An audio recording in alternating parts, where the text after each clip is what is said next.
क्या कभी सोचा है कि जब इंसान ने पहली बार बिजली की कड़क, भूकंप की कंपन या मृत्यु के डर से टकराया तो उसके दिमाग में कई सवाल आए होंगे। मैं कौन हूँ? ये जगह किसने बनाई?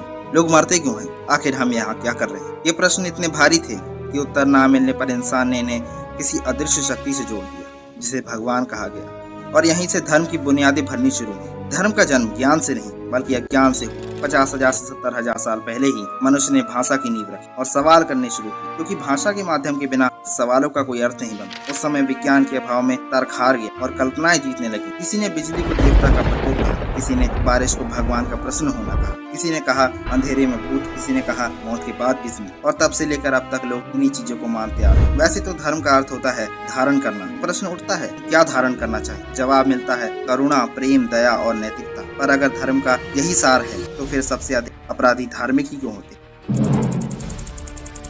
जेलों में बंद अपराधियों में लगभग सभी किसी न किसी धर्म से ही होते। तो क्या धर्म ही उन्हें अपराध करना सिखाता है? जो देश सबसे ज्यादा धार्मिक है वो ही सबसे अधिक हिंसक, पिछड़े और जनसंख्या में डूबे क्यों है?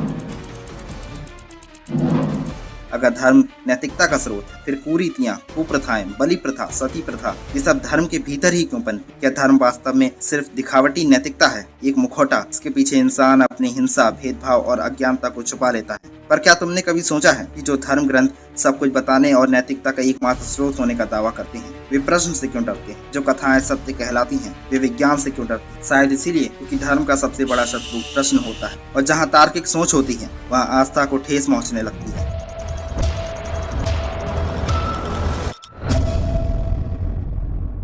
हर धर्म की शुरुआत प्रकृति पूजा से ही हुई थी। धूप, बिजली, अग्नि, पेड़, क्योंकि इंसान को सबसे पहले जो असर करती है वह प्रकृति ही होती है। बिजली, भूकंप, बाढ़ और सूखे से लोग डरने लगे और इनसे बचने के लिए पूजा पाठ शुरू की, जो आज की मॉडर्न पूजा से बिल्कुल अलग थी। ना कोई अगरबत्ती थी, ना पूजा की थाली। इंसानों के पास थे पेड़ों के पत्ते, फल, जानवरों की बलि, नर बलि और प्रकृति को राजी करने के लिए चढ़ाया गया खून। लोग पागलों की तरह चिल्लाते थे ताकि भगवान उनकी बात सुन ले। ये कोई शांति नहीं थी, ये डर का उत्सव था। लेकिन फिर धीरे धीरे प्राकृतिक शक्तियों को नाम मिलने लगे। अग्नि, इंद्र, वरुण, सूर्य। फिर कहानियां बनी कि इनसे क्या होता है, कैसे ये खुश होते हैं, कैसे नाराज। फिर रीति रिवाज आए कि कैसे इनकी पूजा करनी, क्या चढ़ाना है। फिर पुरोहित आए जो बोले कि सिर्फ हम ही बता सकते हैं कि इनकी पूजा कैसे करनी है। और इन सब चीजों को अंधविश्वास के मक्खन में लपेटकर फाइनली धर्म बना। उदाहरण के लिए अगर हम हिंदू धर्म में 1500 से 500 BC पीछे जाते हैं तो इसे वैदिक काल कहा जाता है। इस काल में ऋग्वेद जैसे प्राचीन ग्रंथों में अग्नि, इंद्र, वरुण जैसे प्राकृतिक देवताओं की पूजा का उल्लेख मिलता है।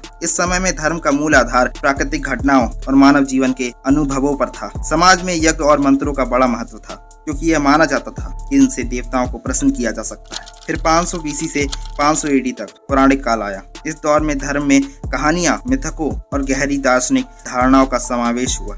कर्म, मोक्ष, पुनर्जन्म जैसे जटिल विचार विकसित हुए, जिनका प्रभाव व्यक्तिगत और सामाजिक जीवन दोनों पर पड़ा, और देवी देवताओं का स्वरूप अधिक मानवीय हुआ। इसी तरह यहूदी धर्म 1200 BC में, ईसाई धर्म 30 AD में और इस्लाम लगभग 610 से 632 AD में सामाजिक रूप से उभरा। किसी भी धर्म का निर्माण अचानक घटित घटना से नहीं हुआ, बल्कि यह धीमी प्रक्रिया थी जिसमें कई सदियां लग गईं। अब सवाल आता है कि धार्मिक ग्रंथ कैसे बने होंगे, क्योंकि कई लोग इन्हें दिव्य और आसमान से टपका हुआ मानते हैं। असल में धार्मिक ग्रंथों की शुरुआत कहानियों और लोक कथाओं से हुई। किसी ने कहा ऐसा करो तो स्वर्ग मिलेगा, ऐसा नहीं करो तो नरक। किसी ने कहा कि इस देवता की पूजा करो वरना श्राप लगे। इंसान ने प्रकृति को देखा और कहानियां बना ली। कई ग्रंथों में जब आज भी अनैतिक बातें मिलती हैं तो कहा जाता है कि हमारे ग्रंथों में मिलावट की गई है। मतलब जो चीज ग्रंथों में सही है वो मिलावटी नहीं है, और जो बुरी बातें हैं वो मिलावटी हैं। ये ऐसा ही है कि अगर कोई व्यक्ति कहे कि मैं तो बहुत अच्छा हूँ, वो मेरी खासियत है, लेकिन जो बुरी आदतें हैं वो दूसरों ने जबरन मुझे सिखाई हैं। और अगर हम मान भी लें कि किसी फला व्यक्ति ने मिलावट कर भी दी, तो क्या इससे पहले ग्रंथ प्योर थे?